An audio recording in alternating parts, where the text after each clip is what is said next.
Hi guys, Greenbox Gardener here. Today we're going to take a tour of my garden and I hope you enjoy.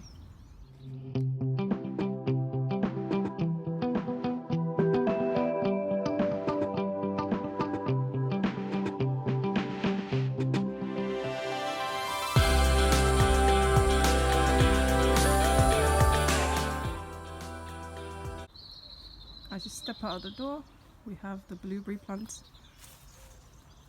which will be waking up soon.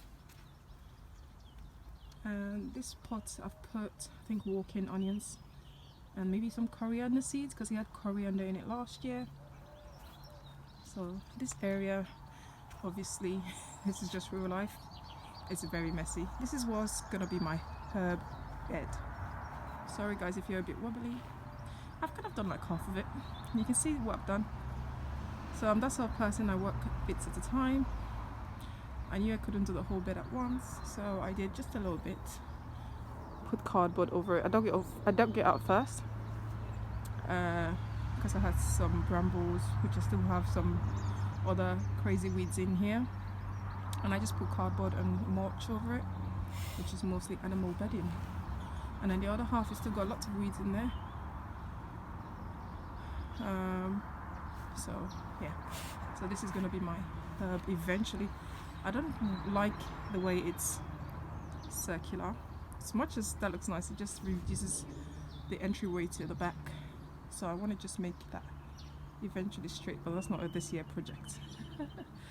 So it wants to be a herb bed. So I want to make a rock bed here. So hence the rocks. I've got lots of rocks in this garden. So I had boxes here initially. I'm going to be removing all of these boxes and turn that into a rock garden bed. I will firstly dig it over. As you can see, I've got lots of vegetation growing and lots of roots in there. Obviously I like leaving this because the birds nest in here and use this a lot, but there are other things in the ground like brambles as well. So, and there was a thick hedge, like 20-year-old hedge, so that's why I've covered most of the ground. So I've got lots of tree roots and stuff to dig out. Well, whatever I can dig out, I will dig out. Everything else will just be buried with more cardboard and whatever bedding I use. So I've got here some, this is thornless blackberry, I think it is, something, and it's going all the way so long. Yeah, anyways. That turned over bucket has got a plant in there, but it was waterlogged, so I had to tip it over. I'll bring it back. If you're a gardener, you know what I mean. We do so many weird things. This is my mini greenhouse that I absolutely love. It's March now, so I want to start growing stuff in there, so I've closed it. And if you like me, you leave this open all summer long, when you shut it, the edge tends to stick up. Just put a rock on top of it and that would keep it shut. And then as we move along, we've got a pond here. Guys, this pond is a disaster. It's great for wildlife. I just feel like it's in the wrong place. It's right in the middle of the garden. I just think it ruins the whole garden. So I don't know what to do with the pond yet. This year we'll not be touching this whatsoever. We might use some of the rock, some of the things are fake, but some of the rocks are real, to make my garden bed. So here's some of my, I've got lots of container, I do love container gardening because I came from a really small garden. So I've got some rosemary. That rosemary is a very, very old plant growing in a container, but it's happy. On top of that, I've just popped another pot. This is a way to maximize space. I don't feed my rosemary, but I feed this, which in turn feeds the rosemary, and that's my Egyptian walking onions. Here is Tontine kale. When I was moving house, because I had about 4 or 5-year-old plant, or 3, I can't remember, I had it for a long time, which was a tree. I took a lot of cuttings, and that's some of that. I need to take more cuttings. So I've got Tontine, and with this is calendula, actually overwintered, survived. It's amazing. If you see this little pallet, just chicken, just fed all the plants with chicken manure. Okay, so here, strawberry. strawberries and walking onions. Same with that one, strawberries and walking onions. It's my carrot I sowed last June. I've harvested most of it, but this is just the last of it now. As you move on, I've got this lovely green raised bed. When I had an allotment friend made it for me. I think it was 10 or 15 quid or something, from old pallets. I'm not very DIY inclined. I'm not at all, to be honest with you. I wish I was. This one was too like shallow to plant stuff in. It just dried out too quickly, so I just use it as a plant stand, if that makes sense. And then the other one is just about deep enough. And I got strawberries and again walking onions. I feel like strawberries, I want as many strawberries as possible, but then walking onions the same thing. I want to be self-sufficient. Onions or green onions if possible. I've got them everywhere. Underneath there, we've got 2 more strawberries and walking onions. And this is my kiwi tree plant. Is a vining. It's starting to wake up. And eventually, I'm going to put this in the ground, but I've been here for less than a year. Almost a year now, actually. I don't want to just put trees in the ground until I'm sure, if that makes sense. Because it's a permanent, I could easily move all these raised beds, but trees are very permanent. So I have to think a lot about it first. I've put 2 trees in the ground so far, which is an apple, I'll show you, and a pear tree. This was my very first raised bed that I made. When I say I made it, it was a slot together type of raised bed. I didn't use a drill or anything like that. I shoved so many seeds in here. I harvested so many things in here. If you look at my previous video, and it's just been in production since, I want to say May or June. Whenever I put May or June, probably June. It's been amazing. Just with one raised bed, I was able to do a lot. And this is beginning of March. Still having some. How beautiful is that? Purple sprouting broccoli. I've already done 2 harvests. Still coming. It's getting smaller now though. I've harvested beetroots and carrots, and these are now some garlic. I was growing some garlic in plant pots because I didn't have space, but when I harvested my carrots and beetroots, I put some of the garlic in here. It's got some kale in here as well. Different types of kale, isn't that lovely? And then there's this one, I don't know, I feel like this is some wild card. I know it's a type of brassica obviously, but yeah, so this bed looks really good right now. I'm currently making this bed with grass clippings, wood shavings. I know wood shavings is not the ideal. Wood chips, is it wood chips? When you shredded the trees and stuff is better, but this is what I have, and this way is for my pet. So I've just been layering that. This bed is completely done, created. It's got strawberries and asparagus in there. How cool is that? More strawberries, just strawberries. I don't think there's any walking onions in that one. So I shoved some tontidine kale. There's actually 2 plants there. Let me see if I can show you. Oop. Just about make up. There we go. 1, 2. When I came, again, shoved it in the ground because these things are amazing. It looked awful in the summer when it was attacked by the cabbage white, but I don't baby my plant so much because I have so many other things to eat in the summer, and then they always come back.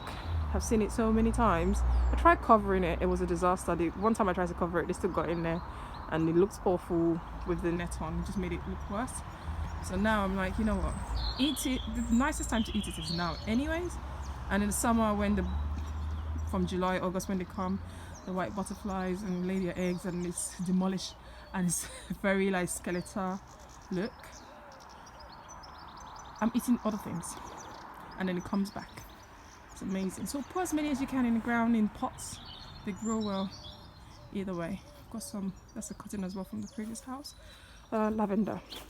I've just bought some new blueberry plants and they don't look really good, so I'm hoping, I don't want to show you because yeah, they look a bit dead right now, so let's pray for them to resurrect.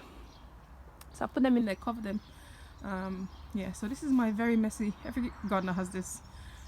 I want to make a compost bin eventually, but this is a big project and I'm taking it very slowly. I'm in no rush to make anything. I'm just doing what I can with the very limited time that I have. I love gardening and I don't want it to be this thing I rush. It's a passion project. I love taking my time to do things, and 90% of the things I do, unfortunately, I don't record them, but yeah, because I just forget.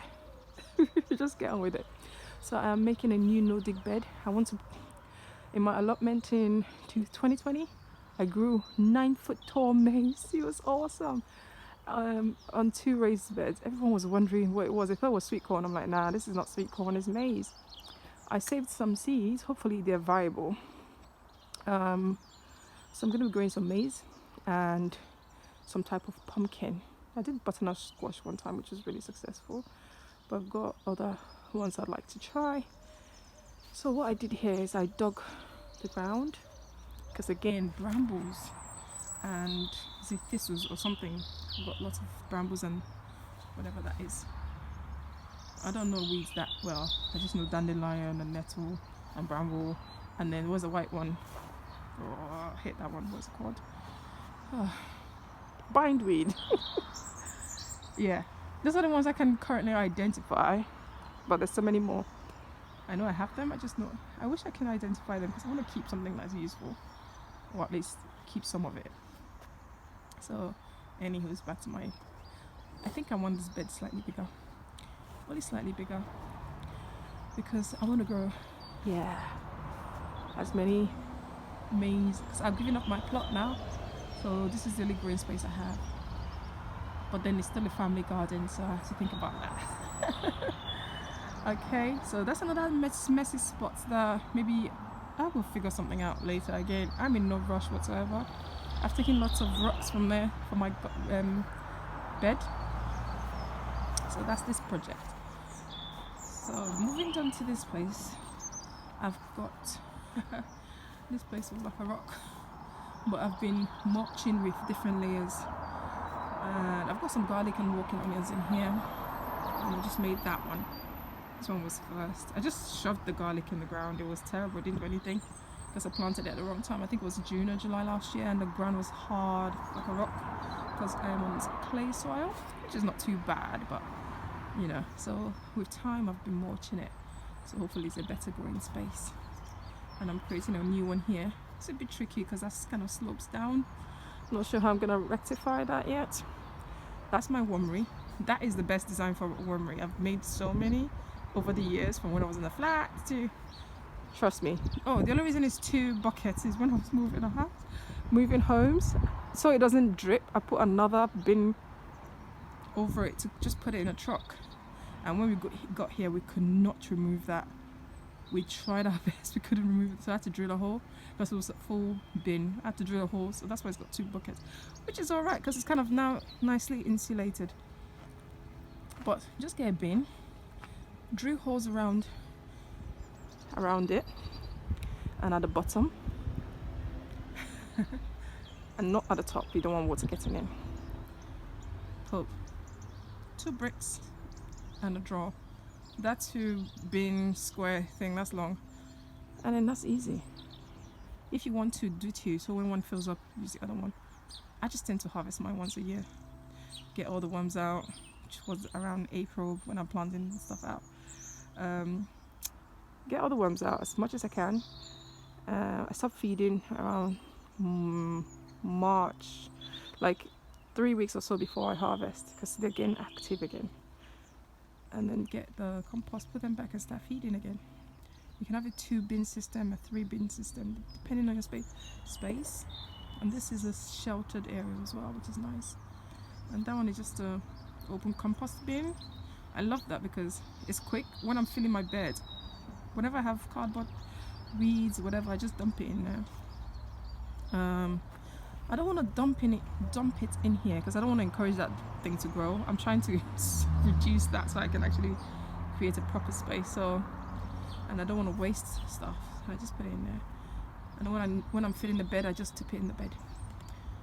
There's nothing in there yet. That's for like liquid feeds and stuff. Yeah, you know, the smelly things we tend to make as gardeners. So just walking down here, I've got this lovely hedge. I can't take credit for this. Oh, I'm trying to move back. Yeah, so just for privacy anyways. And this is whatever that tree is, it was dying. But look at these buckets, they're huge. So I've got my bay tree, more walking onions. And I've just to look after them, let's come this way. I've put some spent compost on top of it with mulch. And I've planted some, I think it's calendula and walking onions. And I will put some nasturtiums in here as well. So you can, I did that last year, so it can drip down, it's beautiful. And then here, I want to clear this ground eventually. I haven't got into this bit yet because an apple tree is going to come there. I want this bit to look like here because that's exactly what I did. I've got a video on when I clear this space, and now I've got a pear tree and an apple tree. Okay, I've got all these things I really want to clear. I want to clear this place. It's got some plants, and this is the privacy thing I made as well. And that just brings us back. So hopefully that gives you a proper idea of the garden. I hope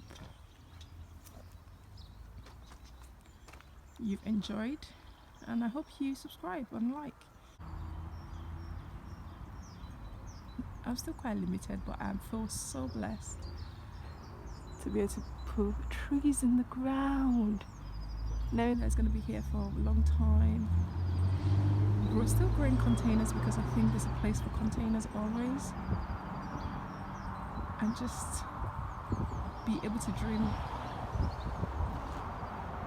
The thing is, we always want more. I was always content wherever I was. In the flat, I was happy because I learned a lot of different skills in each of those places. A new thing I have to learn is about ponds. I don't know anything about ponds, pond plants, how to take care of a pond. I know we want frogs and tadpoles. We have newts and slowworms in this garden. So we want to encourage lots of wildlife in here. So don't forget, Green Box Gardener is learning with you. I don't know it all. I never claim to. I do keep it real, and I love my green boxes. Take care.